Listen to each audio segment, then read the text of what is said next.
Hi there, and welcome to today's devotional. My name is Tim Armstrong, and today I want to talk about spiritual mentorship and why it's important for us to seek out that mentorship and for the older generations to be a mentor to the younger generations. And first, I want to point out on the side of bad mentoring or getting in the way of trying to help those who are going to succeed you. And the couple examples that I want to give are from the NFL, the National Football League, for any sports fans out there watching this. And the two examples that I want to give was with the San Francisco 49ers when it went from Joe Montana to another Hall of Famer, Steve Young, and then with the Green Bay Packers from Brett Favre to Aaron Rodgers. So in both situations, Joe Montana for the 49ers and Brett Favre for the Packers, they had fantastic careers. They've won Super Bowls. They were just absolute legends, MVPs of the league.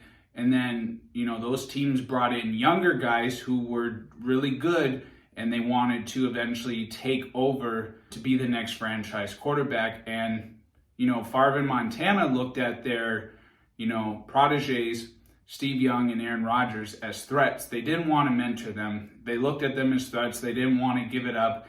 And as well, the younger guys, Steve Young and Aaron Rodgers, they both obviously wanted to take their spots, but they had to go through a grooming process.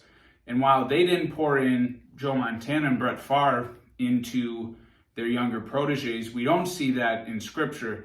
In fact, a couple good examples, one in the Old Testament being when Moses appoints Joshua to be the leader of Israel.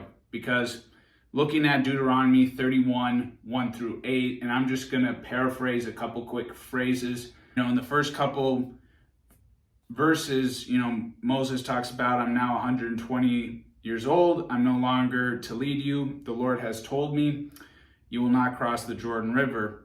And then as it goes down, the Lord talks about, be strong and courageous.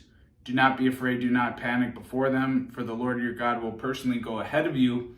He will neither fail you nor abandon you. And then it ends by Moses pulling Joshua aside as Israel's watching and pretty much saying the same thing to him, saying, you got this. God's going to lead the way for you and you're going to lead the nation of Israel. That just shows right there good mentorship. In the New Testament, we see Paul and just his love of Timothy, and if you read both 1st and 2nd Timothy, you can see just Paul pouring in to Timothy, giving him mentorship, giving him guidance. And I know for me personally, I benefited from spiritual mentorship. Robert, my business partner associated with the project, he's a lot more mature in his walk with faith, and it's been so powerful for me not only to live with him, but to see him walk out his faith daily. So I want to end by saying, as the younger generation, seek mentorship, seek people who are more mature in their faith, people that, you feel God is telling you, seek that person out for mentorship and listen to them.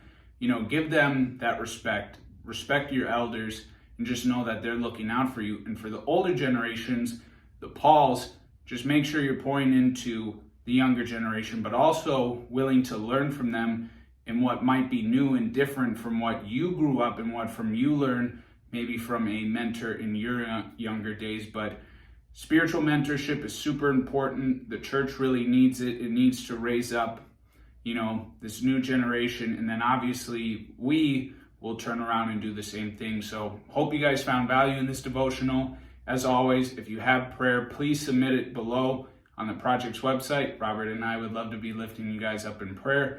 And with that being said, thank you for stopping by, and God bless.